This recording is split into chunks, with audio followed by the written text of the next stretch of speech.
back to the program. The Buhari's administration seems to be waking up to the yearnings of the world of business. So far in 2017, 4 executive orders have been signed and the Presidential Quarterly Business Forum was held as scheduled. Now, the top echelon of the administration are talking about the privatization and concessioning of seaport facilities, the AFAM power plants, and major airports, including the ceding of the International Airport Road in Lagos to the state government. So, is Buhari now open and ready for business? As we speak, the president has landed in Kaduna and is en route to commission the new, the integrated Olam Integrated Animal Feed Meal Breeding Farm and Hatchery. We have a live coverage of that here on the channel. So, is this administration mean business? Let's bring in Pt.1, who is the director in charge of research and advocacy at the Lagos Chamber of Commerce and Industry. Is also a research expert on ports infrastructure. Good to have you. Thank you very much. Thanks for coming on the program. Straight question. From everything you've seen since 2017 started, does it look like the Buhari's administration is ready and open for business?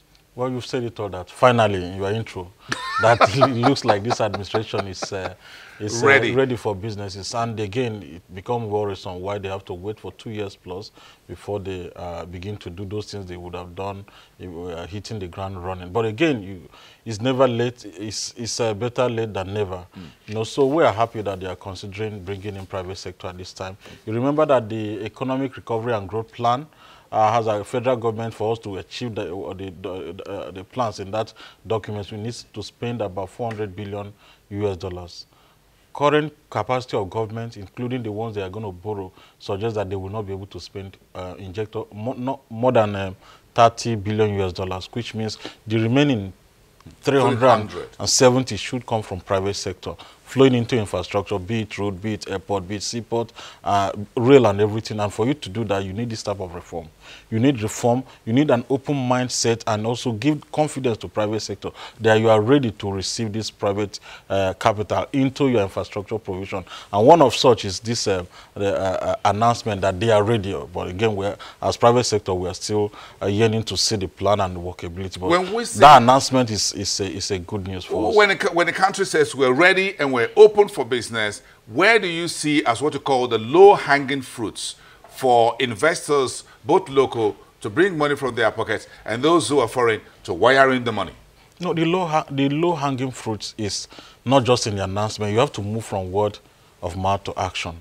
You know, so we want to see breakdown of the plan, the strategy. You know, have the transaction advisor of federal government, have they done their work? You know, to really show what they want to sell, or how they want to, not really selling, but it can be concession, it can be whatever type of privatization or PPP arrangement they want to make. But it's even important that we begin to talk about this airport, the Lagos airport and the Abuja airport. We've been talking about ease of doing business in Nigeria and everything, the reforms and everything. But you know that it is human beings that do business.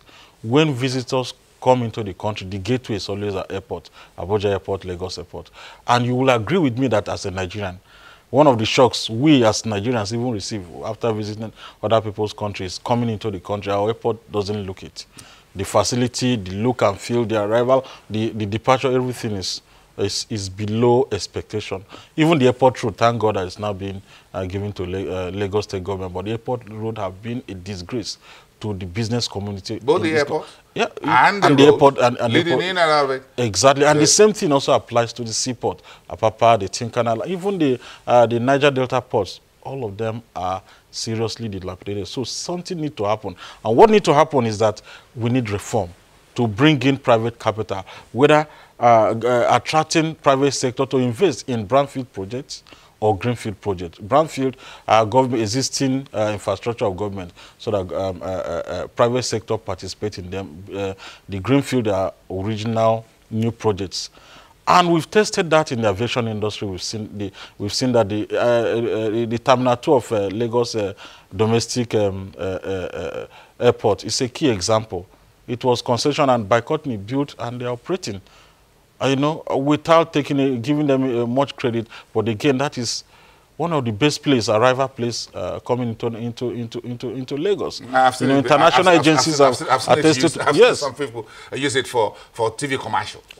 You can imagine. I haven't seen anyone It's use a small the airport, Mohammed but Airport over the last 10 years, commercial. since May 2007, when they came to operation, I think they've lifted about about 10 million passengers, 400,000 flights. You know, the facilities are working. That is the only place you have this, can I say, the ticket, easy for you to check in and everything. And even the wheel for disabled, that is the only place it's working. We need to replicate this all over. The airport facilities are not working.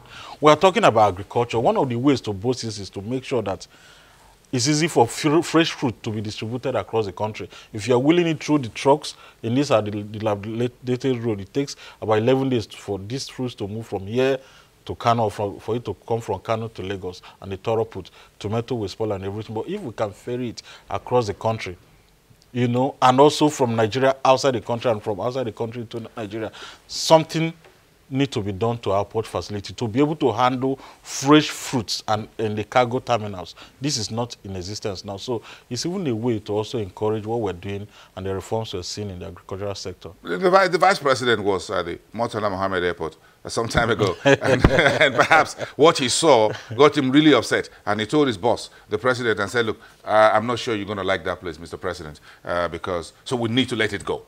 Because letting Lagos, Murtala Mohammed Airport, and that of Abuja go into private hands must have been a tough decision for this administration to take. It shouldn't be that tough because it's a win-win situation. When you allow private sector to take over the management and operation of these airports, one, you save government all the rigor. No, that is not the type of business government should be involved in, because it requires efficiency. The bureaucracy of government will not allow it to work perfectly. And even concessioning it to the private sector is an injection of funds that government need desperately.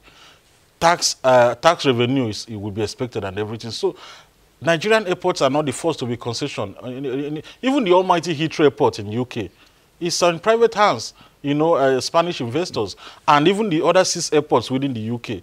You know, so all we're saying is that now we want to concession. Let our concession be true and fair. We've seen government concession some of their can I say infrastructure before, and it never worked because of the transparency issue. I want to ask that question, and you're taking that out of my hand, because talk is easy. Yeah.